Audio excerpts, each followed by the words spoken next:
Hello everyone, this will be more of a raw hacking video without many flashy edits. If you're curious of what hacking actually looks like, this is the perfect video for you. Obviously, we aren't gonna be hacking real companies or people today, that would be first illegal and second impossible to upload. Instead, we are doing a hacking exercise on TryHackMe. It's a popular cybersecurity training platform. So if you came with the wrong intentions, now is the moment to click off. Okay, I'm over here at the challenges section in TryHackMe. Let's sort by newest. And let's do free only. And maybe let's look for an easy one so the video doesn't get too long. Let's go for this one. I already have my TryHackMe VPN running. You can get yours running by going here, open VPN, downloading your file and just follow these instructions. But let's start the machine. I've not done this challenge before, I don't know the solution. The goal here is to show you guys my thought process in real time and really get you in the shoes of a hacker. So once the machine loads in 1 minute, we're going to see the IP address here, and that's gonna be the IP address that we need to hack. We're gonna need to capture 2 flags, one for user access and one for complete access to the box or root access. Okay, there it is. So I'm gonna copy it and do a ping. Okay, so far I can't really reach it. I'll just re-download my VPN file. I still can't ping it, but I'm not sure. I might need to restart it now. One thing I can do is try to ping this address and also check. I have an interface, so let's try to ping. Okay, so I'm getting pings to this address. How about this one? Oh, there we go. Okay, now I'm getting pings to this one as well. So I'm gonna make a directory for it. Let's see, that's gonna be the name, I guess. Let's make a directory, cd into there, and I'm going to run an nmap scan. T4 is what I usually use. It's the second fastest scanning mode of nmap. I'm gonna do all ports, and -A is for an extensive scan. It's gonna look for versions, for operating system identification, I think, and something else you have to check the manual. -on to output the results to a file. Let's call it nmap.txt, and I'm gonna need to grab the IP. Basically what we're doing now is we're checking what ports are open on the box so that we know what can we attack. For example, if we have port 80 open, that would be some web application running, web service. If you had like FTP, we would try to connect to the FTP server, examine the files, and depending on what service we find, we look for techniques specific to this service and just try everything we can find. But I'll be back once this one finishes. Okay, our scan is back. We have SSH open. I wouldn't really worry too much about this. We have port 80 open, MySQL, and we have port 5038 asterisk. I have honestly not heard about this one, so we will look it up. Let's start with the web service, see what it's about. We have Magnus billing about, and we have a login page. Let's try admin and admin, of course. Nope. Okay, let's view the source, see if there's anything interesting here. I don't see any indication of CMS or something, so we can run a directory busting scan on this one while we look at the other services. So let's do go buster there -u for URL, and let's select this one. For word list, let's use user share word lists, dirbuster, and let's use this medium one. And I don't know what extensions I would specify. Let's see, next.php. Oh, okay, that's interesting. Well, I guess we might want to specify PHP, and I'm not sure what this is about. But yeah, let's do PHP. Let's leave that running. Okay, it already is finding some stuff. For example, let's check out archive quickly. Okay, we have a few folders here. We might want to look up online what is this Magnus billing about. Let's do Magnus billing. Okay, it's a free billing software apparently. There was something about billing in the title of the it's literally called billing. Okay, so maybe look for billing exploit. Okay, we have some command injection, a CV from 2025. Oh, we have unauthenticated remote code execution maybe in 6.x, 7.x. Let's see. And we even have a metasploit module. We might want to run that in a moment, but I'm not sure about the version yet. Let's look closely. Do we have anything to do with 6. I don't think so. 7. Okay, I don't think so. Let's see. In the meantime, here we have TMP. Let's see what is TMP about. There's nothing inside. Okay, they just look like some default web directories. How about we look this asterisk call manager 210.6.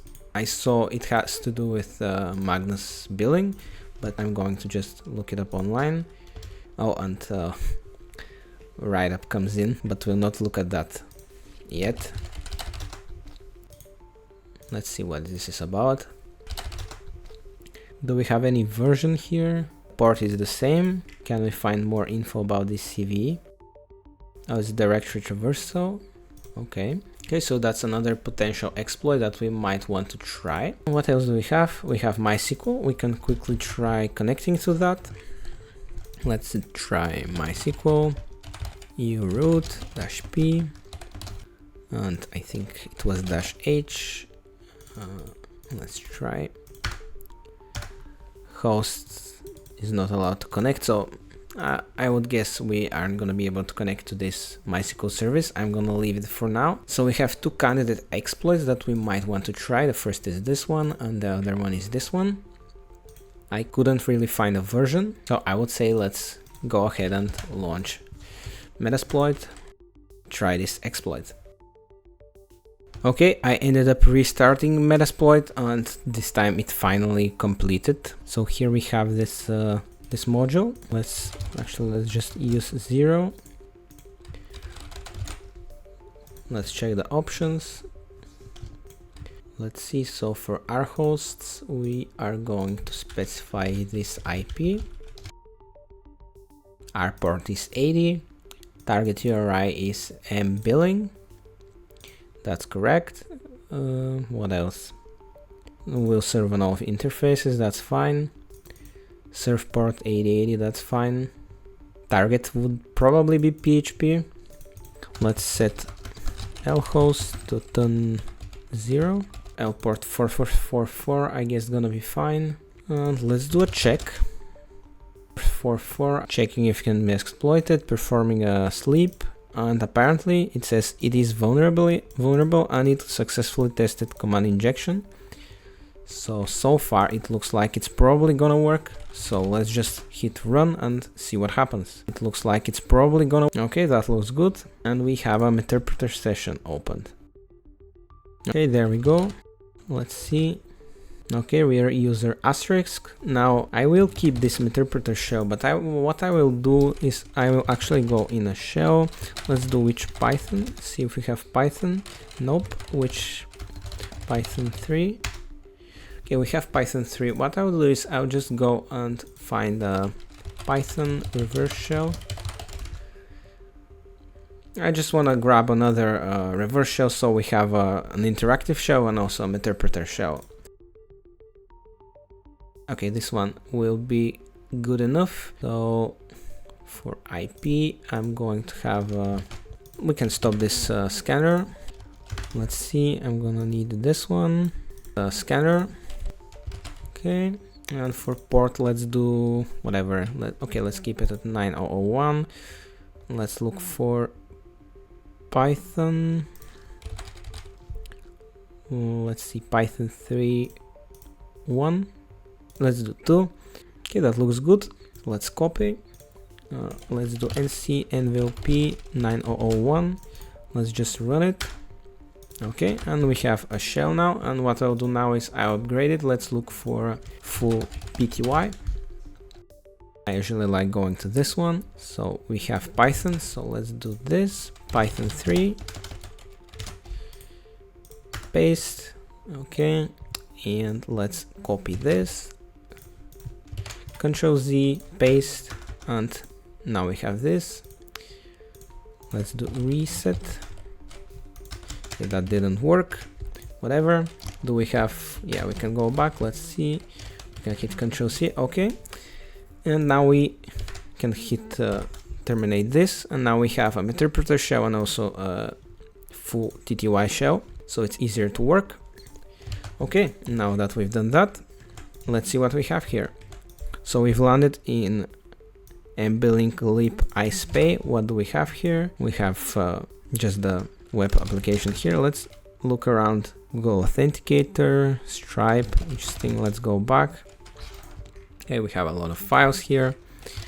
Do we have anything else in MBLink? We have robots.txt. Okay, whatever. So let's go to home. We have Debian, Magnus, and SSM user. Let's see, in Debian, do we have anything here? We have .ssh, we can't go in there. Okay, let's go to Magnus. Here is the user.txt file. Oh, and we can read it, I think.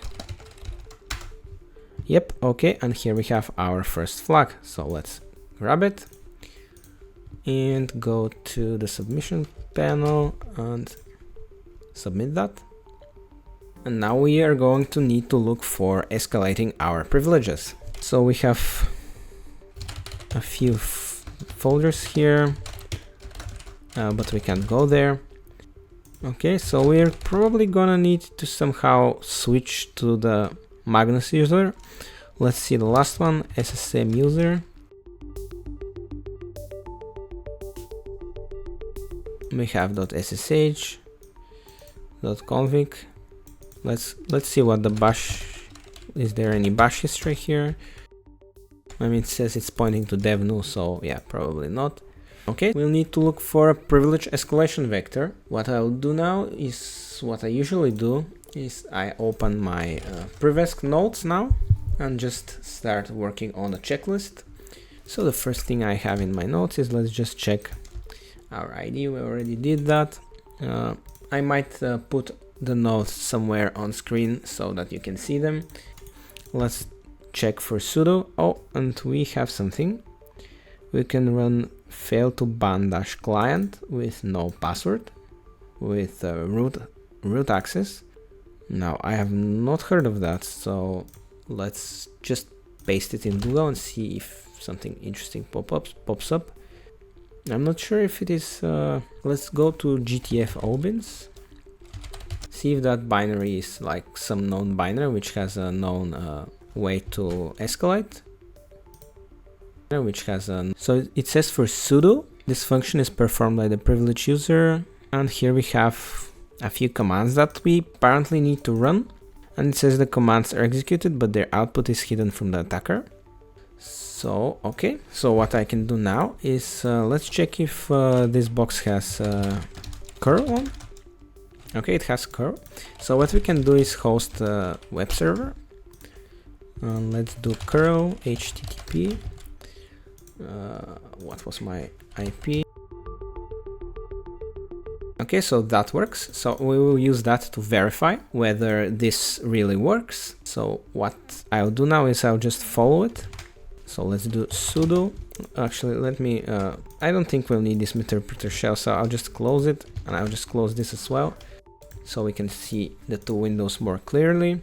In fact, I'm not sure whether that's, let me do something and let me bring this up so it is better for you to see. And I'll run the Python server here. So let's run the first command. Okay, looks like it ran. So let's do the next one. Of course, with sudo, that's the whole point here, is that we have sudo rights. We have rights to run this command with root. So let's see. Okay, that looks like it succeeded to me. And now here, this line is the line that we apparently need to specify path to a command. So actually, before I run it, let me do which curl. I'm not sure if we need to specify the full path, but in case we do, let me actually copy this and let me just paste it right here. So it is the usual curl path, but anyway, let's now grab this. Let's do sudo paste, and now let's copy this, paste, and I'm not sure if we can pass parameters, because here it doesn't seem like we can pass parameters, but I'll just try it for now. Let's do HTTP, and I again forgot this IP address. There it is. Paste, and let's hit enter. It's just outputted the path of the binary, but here we have a few more commands, so maybe we need to run them also. Let's do sudo paste jail started, but I'm not seeing a request here, so I'm not sure if that's gonna work yet, but that's fine. Let's just continue and finish our commands that we have here as instructions. Okay, I'm not seeing the request, so that might mean that we can't really pass parameters. Yeah, but that's not a problem. What we can do in that case is we can just go to a world writable directory like cd dev shm, and let's do nano run.sh, and here let's put a shebang on bin bash. Let's do curl http. Okay, and let's do Ctrl X, Y, enter. Okay, let's do chmod +x run.sh, and let's try running it. Okay, so we get a request, but this is of course with our current user. So what we need to do now is check whether it works again. So let me copy this.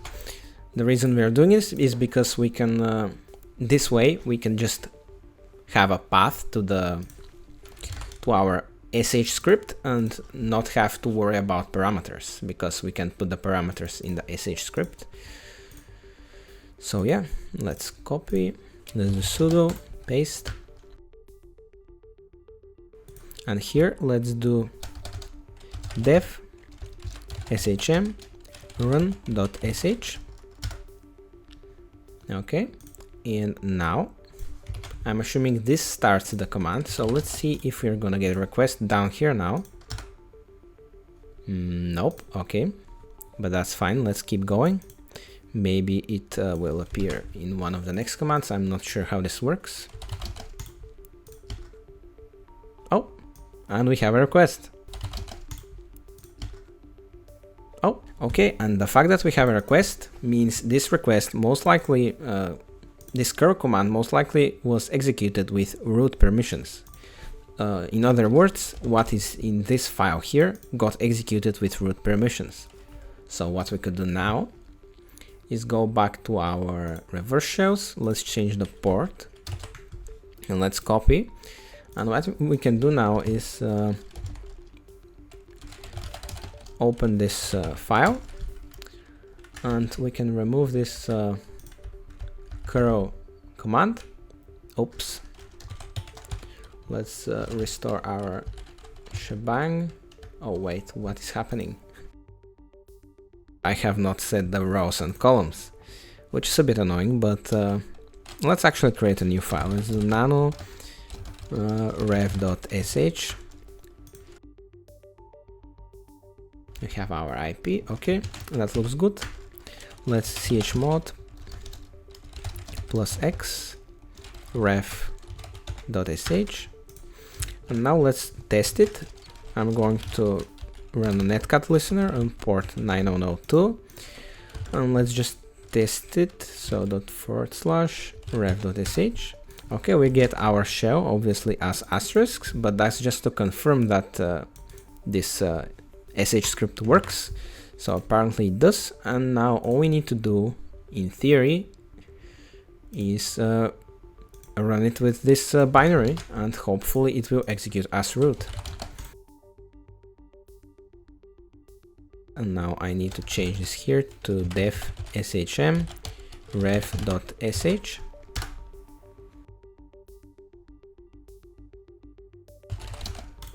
I think this is where... oh, what happened? Whoops, wait, I did something, not sure what I did. Let me copy it again. Sudo paste. What am I doing? I'm maybe copying the previous line or something, so let's just sudo enter. Oh, and we hit a shell down here and we are now root. Cat root.txt, and here we have the flag. Okay, with that, the box is complete. If you were able to stick around till now, congratulations, you have a very solid attention span, probably stronger than 90% of people. Your patience will transition perfectly into the ethical hacking space. Also, please let me know, do you like this unedited, more raw format of hacking and solving challenges, or do you prefer the more flashy, quick demos? Your opinion matters a lot to me. Check out this video about remote access with a USB, or go solve a hacking challenge. Up to you. Till next time.